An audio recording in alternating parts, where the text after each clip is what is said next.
Generally, horror games opt for one of two extremes. Many will cast the player as a defenseless, desperate, woefully inept in a fight protagonist relying on stealth to survive.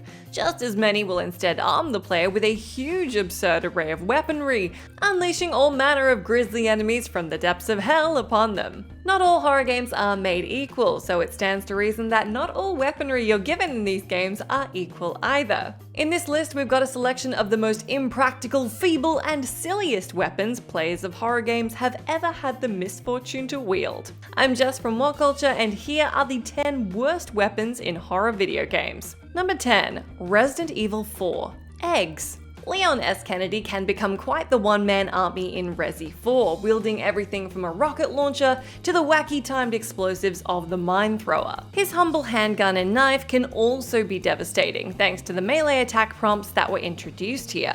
Eggs, however, do precious little good at all from an attacking standpoint. The primary function of eggs is to serve as a backup form of healing. The chicken egg, brown chicken egg, and gold chicken egg restore different amounts of health to Leon, with the latter offering a valuable full heal. As well as eating them though, the player can also equip them, and then proceed to throw them at enemies. It's a funny novelty move, but it's a terrible idea for a number of reasons. Not only can this be an awful waste of resources, but they're a huge pain to aim with. Even if you do manage to hit an enemy with one, all you'll get is a brief stun on one foe for your troubles.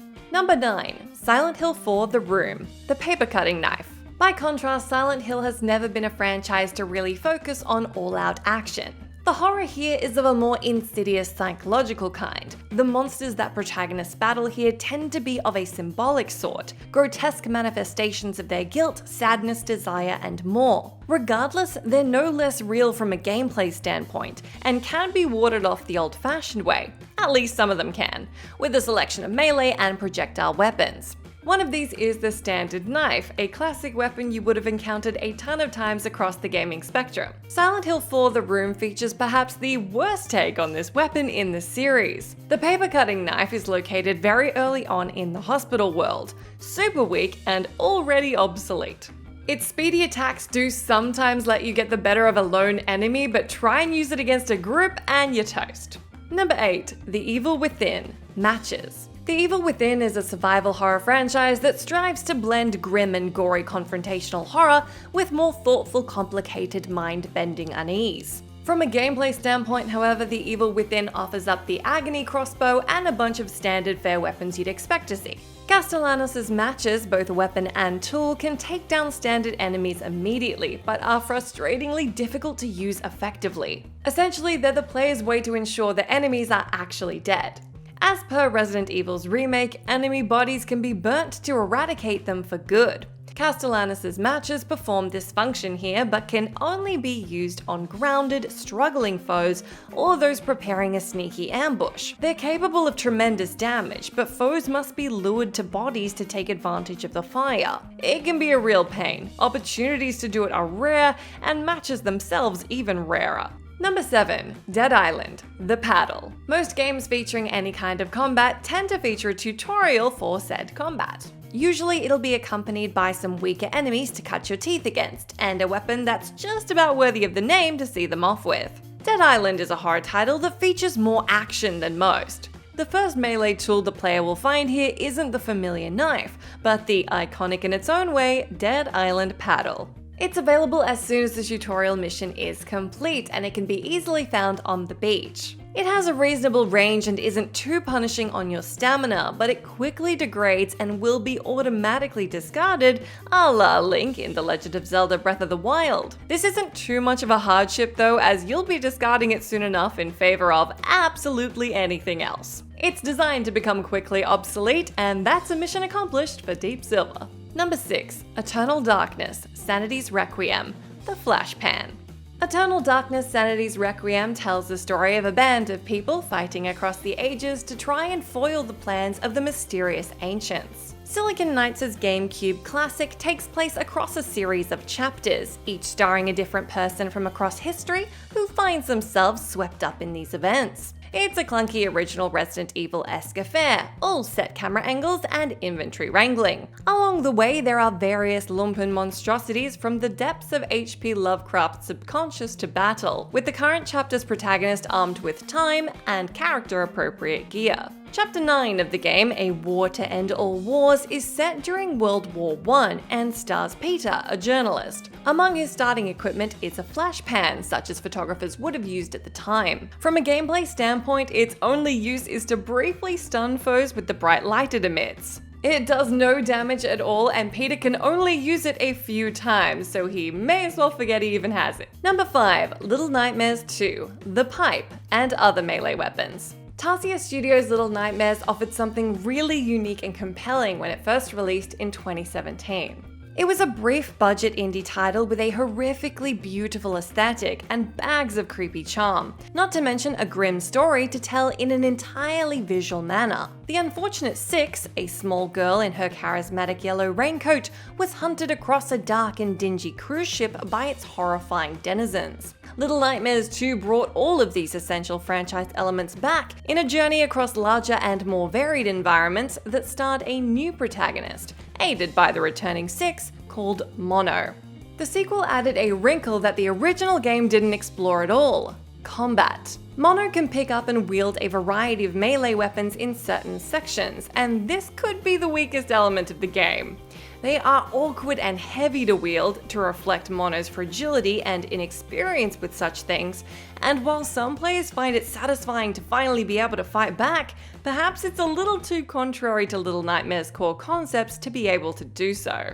Number 4. Dead Rising, The Sausage Rack. Unlike the majority of these survival horror titles, Dead Rising has never really been known for its seriousness. Known for being able to wield a golf club or a water pistol, but not known for its seriousness. The first outing in Capcom's beloved franchise arrived in 2006, introducing the unfortunate Frank West. West finds himself trapped in Willamette Parkview Mall, beset on all sides by the ravenous undead. He's no combat-hardened soldier, and he has nothing but what he can find in the mall with which to defend himself. Luckily for him, he is indeed in a vast mall, and the developers of the game had a wicked sense of humor. The result, as franchise fans would know, is a whole range of makeshift weapons to experiment with. The aforementioned water pistol can be modified to be far deadlier than it may have been at first, so it isn't really that bad of a weapon at all. Everyone will have their favorite picks from Dead Rising's absurd arsenal, but there's nothing quite like dispatching a foe or two via a well-timed heave of a rack of sausages in the meat processing area. It's completely impractical as it's destroyed after one use, so it's awkward to use and easy to waste, but it is funny, so there's that. Number 3. Bendy and the Ink Machine, The Plunger. Bendy and the Ink Machine is one of the most visually striking horror games in recent memory.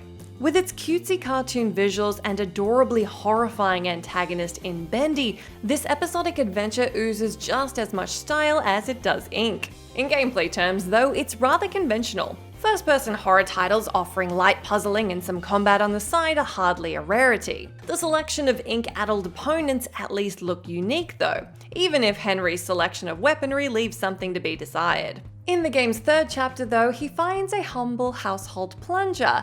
It's more of a tool than a weapon, but it can be used as one. It's much weaker than the other melee weapons, to the extent that the achievement Unlikely Victory is offered for completing Chapter 4 while using it, as its comical appearance would suggest. Number 2. Dead by Daylight, The Bear Trap. Needless to say, in a title that revolves around hunting down and disposing of survivors as a vicious horror movie-esque killer, bear traps can be hideously effective. Nevertheless, the Trapper is regarded as one of the game's weakest killers, and it's not too hard to see why that is. Bear Trap is the Trapper's power, and with canny use, it can definitely be a game winner. Survivors who stumble into it can be easy pickings after all. The Trapper's problem is that they are able to hold only one bear trap at once, which can severely hamper the performance of even an expert player. Time is always of the essence in Dead by Daylight, and thanks to the bear trap, the killer might spend just as much time fighting their own limitations. Combine this with the fact that survivors can escape from the trap, and careless trappers can even ensnare themselves, and survivors can free each other, and this weapon is just too ineffective and counterintuitive compared to the tools of some of the rest of the murderous cast. Number 1. Castlevania Dawn of Sorrow. Terror Bear.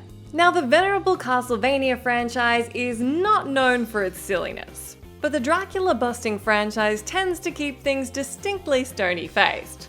After all, gothic horror is no place for whimsy. Nevertheless, there's always room for a joke weapon or two. Terror Bear, which appears in Castlevania Dawn of Sorrow and Castlevania Harmony of Despair, is one example. The in-game description of the item from the latter game pretty much says it all: insidious stuffed toy filled with iron and sand. Players then are treated to the sight of Soma Cruz swinging this cuddly toy over his head at foes. It gives a very meager attack bonus and is only notable for its hit speed and quantity, a novelty that Soma doesn't need in his life. And that's our list. Do let me know down in that comment box what you think are the worst weapons ever to feature in horror games. As always, I've been Jess from What Culture. Thank you so much for hanging out with me. If you like, you can come say hi to me on my Twitter where I'm at Jess McDonald, but make sure you stay tuned to us here for plenty more great content.